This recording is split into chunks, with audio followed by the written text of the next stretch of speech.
Direito processual penal, princípios do direito processual penal.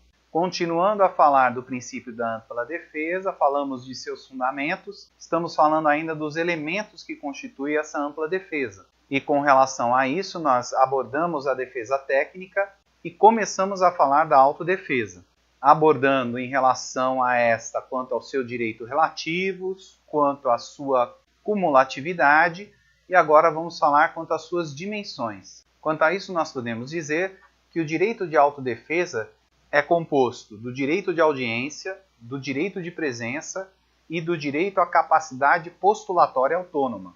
Com relação ao direito de audiência, é o direito à possibilidade de audição por um juiz em relação à sua demanda. E nesse particular, nós podemos asseverar, portanto, que o interrogatório passa a ser um meio de defesa, que é diferente do sistema inquisitorial, que nós já abordamos anteriormente, que era acumulado nas funções do juiz. Já em relação ao direito de presença, nós temos que é a possibilidade de acompanhar a instrução probatória. No entanto, esse direito de presença pode ser mitigado, lembrando do princípio pas de nullité sans griffe, que é aquele que informa que não existe nulidade sem prejuízo. Esse princípio se traduz na proteção do próprio acusado ou de terceiro, nos termos do artigo 217 do CPP, que diz que se o juiz verificar que a presença do réu poderá causar humilhação, temor ou sério constrangimento à testemunha ou ao ofendido, de modo que prejudique a verdade do depoimento, fará a inquirição por videoconferência e, somente na impossibilidade dessa forma, determinará a retirada do réu, prosseguindo na inquirição com a presença de seu defensor.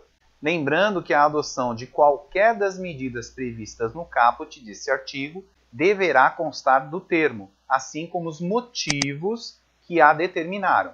Temos ainda que, em relação ao preso ou à testemunha, podemos ainda utilizar a precatória ou a videoconferência, como acabamos de ver no artigo 217 do CPP e também no artigo 185, parágrafo 2º do CPP, que diz que, excepcionalmente, o juiz, por decisão fundamentada, de ofício ou a requerimento das partes, poderá realizar o interrogatório do réu preso por sistema de videoconferência ou outro recurso tecnológico de transmissão de sons e imagens em tempo real, desde que a medida seja necessária para atender a uma das seguintes finalidades. E aí ele vai elencar uma série de dispositivos visando essa proteção. Ainda falando das dimensões com relação à capacidade postulatória autônoma, esta pode ser verificada pelo fato do acusado poder se defender mesmo sem habilitação e para certos atos. Como exemplo disso, podemos citar o habeas corpus ou os recursos. No entanto, é preciso prestar atenção com relação aos membros do Ministério Público, que não pode exercer a autodefesa, nos termos desse habeas corpus 76671 de 98, que é claro quando afirma que nas ações penais originárias, a defesa preliminar é a atividade privativa dos advogados. Os membros do Ministério Público estão impedidos de exercer a advocacia, mesmo em causa própria, porquanto são atividades incompatíveis. E como falado, o Ministério Público é impedido de exercer a advocacia nos termos do artigo 28, inciso 2 da Lei 8906, que é o Estatuto da Advocacia, que diz que a advocacia é incompatível, mesmo em causa própria, com as seguintes atividades: membros de órgãos do Poder Judiciário, do Ministério Público, dos tribunais e conselhos de contas, dos juizados especiais, da Justiça de Paz, juízes classistas, bem como de todos os que exerçam função de julgamento em órgãos de deliberação coletiva da administração pública, direta e indireta. E aqui nós podemos incluir, inclusive, os julgadores de recursos administrativos. E é importante salientar que, conforme a SADIM 1127 do STF, dando interpretação conforme ao artigo 28, inciso 2 dessa mesma lei, dizendo que estão excluídos os membros da Justiça Eleitoral e os juízes suplentes não remunerados, com relação a esta proibição do artigo 28, inciso 2, da Lei 8906. Precisamos apontar ainda que a autodefesa é incluída em relação aos processos administrativos disciplinares, ou PADs, nos termos da súmula vinculante número 5 do STF, que aponta que a falta de defesa técnica por advogado no processo administrativo disciplinar não ofende a Constituição.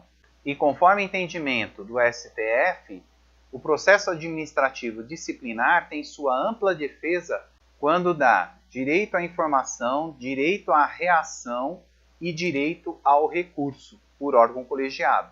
Dessa forma, é exercida a ampla defesa, mesmo sem advogado, no processo administrativo disciplinar.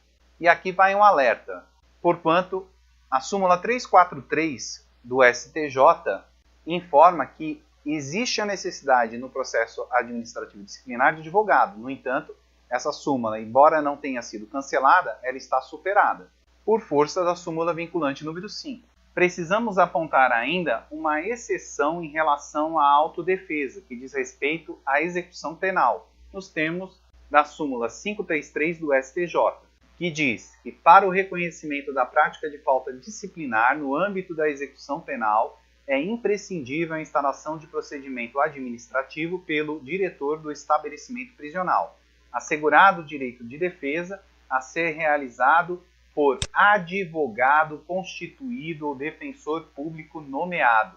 Portanto, é mitigada a autodefesa no caso de execução penal. Se você gostou desse vídeo, curta esse vídeo, se inscreva no canal para receber novas informações de lançamentos de vídeos, acompanhe nossas mídias sociais que estão descritas aqui. Caso queira ver todos os vídeos dessa playlist, é só clicar aqui.